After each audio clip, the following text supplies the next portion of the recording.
This guy is the guy on the board of Fox News, which also explains a lot about the direction and some of the content I'm seeing out there, folks. This explains to me almost everything, frankly. I know I haven't been invited on in 6 months, so I'm sure that's him pushing his Rhino, America Last, War Forever, garbage fold to the Democrats' agenda. It's really easy to make fun of Donald Trump Jr., Eric Trump, any of the Trumps. It doesn't matter. They're always doing something ridiculous. And whining and crying and complaining about not being invited on Fox News is pretty ridiculous considering the fact that the presidential elections, the primaries for the Republicans, really hasn't gotten underway yet. So you're definitely going to end up back on Fox News. Don't you worry. Remember, it was the safest and most secure election ever. Who here wants to bet that that too was bullshit? Now, they say it, and I go, what's the evidence? Well, the evidence is that we said it. Oh, really? Like, is there actual evidence? You're mailing out ballots to half the world, like, for the first time ever? Like, well, we just said it. We're going to run with it. Can't go against that. It's got to be true, right?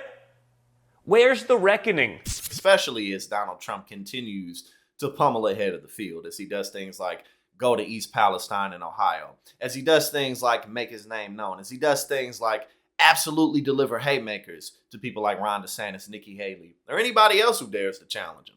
So it's really, really going to be interesting to watch this unfold. So, Dom Jr., I think you can calm down just a little bit because, trust me, they're absolutely going to let you back on the Fox News. We live in a clown show state, folks. For perspective, the FBI sent, I believe it was 15 people to investigate a garage pull. Remember that the NASCAR Bubba Wallace thing? And thought it was a noose. Well, it's a garage pull. Like, basically on every garage of every NASCAR track that anyone's ever been at.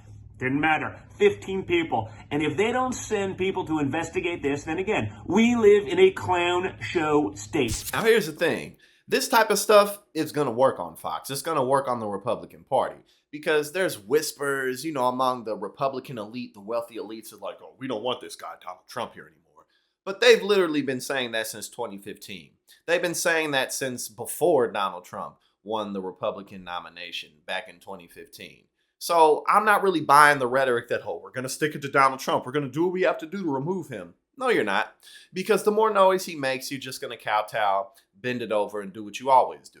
Because none of you have what it takes to take out Donald Trump. Ron DeSantis has yet to actually announce his campaign. If he was really, really so confident that he was just going to sweep the field and take this over, he would have announced already. But as I pointed out before, he lacks the charisma, he lacks the energy, and he lacks the boldness to take out a man like Donald Trump, who just plain and simply doesn't have anything to lose in 2024.